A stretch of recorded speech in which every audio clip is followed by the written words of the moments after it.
The number of households living in emergency accommodation has dropped by 84% compared to the same time last year. The amount spent on emergency accommodation has also plummeted. But while the government has previously lauded the drop, advocates fear it's helping to create a homelessness crisis, prompting an emergency hui held in South Auckland today. Zane Small reports. It was a gathering to observe, to reflect and to listen. If they don't do anything about youth homelessness, then our blood will be on their hands.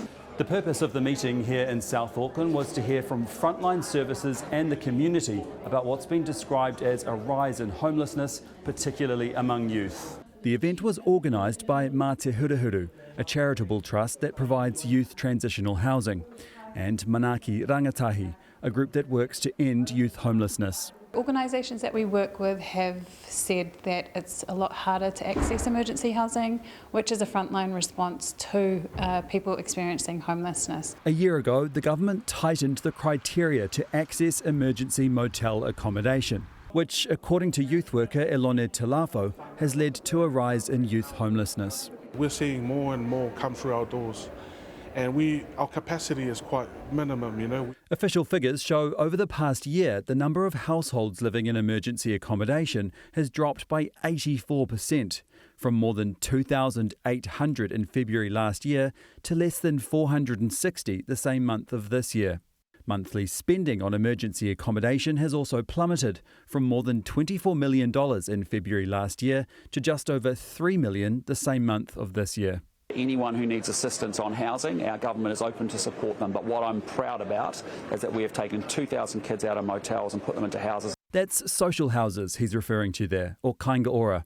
The government introduced a policy to prioritise families into social housing, and figures do show that more than 2,000 children have been housed since May last year. But there are still more than 20,000 on the social housing waitlist.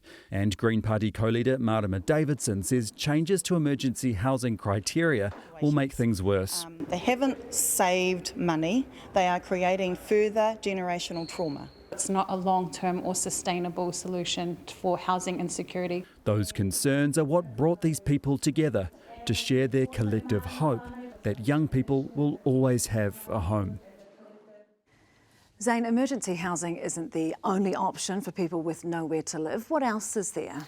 Yeah, that's right. So we've got emergency motel accommodation mentioned in my story, which is funded by Work and Income, and that's meant to be a short-term solution. But there's also transitional housing, which is provided by a range of accommodation services that receive funding from the Ministry of Housing and Urban Development. Now, I've heard from a spokesperson from that ministry that there are more than 6,000 transitional housing places, but that the vast majority are occupied. And that's the message I heard today from people, that those services providing accommodation are just too stretched. And the ministry spokesperson said reports of rising homelessness are of great concern, but homelessness is, of course, a difficult area to measure. So they told me they are engaging with other agencies about reducing known data gaps to try and get a better understanding. OK, Zane, thanks so much for that.